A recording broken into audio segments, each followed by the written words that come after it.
Pour Hélène, un petit épisode de la vie du roi Salomon. Tout le monde sait que le roi Salomon a été un roi très respecté, juste, prudent. Et lors des affaires de justice, il utilisait son intelligence, sa ruse, sa fantaisie. Lorsqu'il rendait la justice, il dialoguait aussi bien avec les animaux qu'avec les hommes. Et d'ailleurs, il a été souvent choisi par les bêtes elles-mêmes pour régler leurs différends. L'attente pouvait être très longue. Alors voici qu'un jour, dans la queue, il y avait une loutre éplorée qui attendait son tour. En fait, elle était venue réclamer justice contre un grand cerf. « Roi Salomon, je demande justice. L'autre jour, j'ai confié mes petits au grand cerf, je suis allé pêcher dans l'eau, et quand je suis revenu, j'ai trouvé mes petits morts, écrasés par ce grand cerf. » Alors le roi Salomon a ordonné qu'on aille chercher le grand cerf. Quand le grand cerf a été là, il lui a demandé pourquoi. Pourquoi avait-il écrasé les petits de la loutre ? Et le grand cerf a répondu d'une voix un peu plaintive que ce n'était pas de sa faute, qu'il avait entendu le pivert qui battait l'appel de la guerre. Alors il était parti, ventre à terre, et dans le mouvement, il avait écrasé les petits de la loutre. Mais il ajoutait « Ce n'est pas de ma faute, ce n'est pas de ma faute ». Alors évidemment, le roi Salomon a demandé qu'on aille chercher le pivert. Et il a demandé au pivert « Pivert, pourquoi donc battais-tu l'appel de la guerre ?»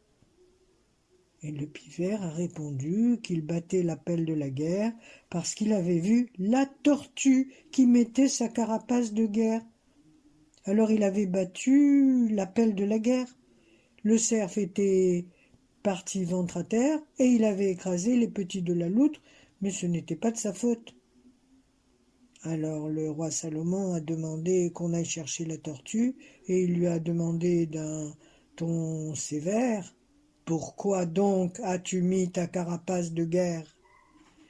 Et la pauvre tortue a répondu qu'elle avait mis sa carapace de guerre parce qu'elle avait vu l'écrevisse qui aiguisait ses pinces de guerre.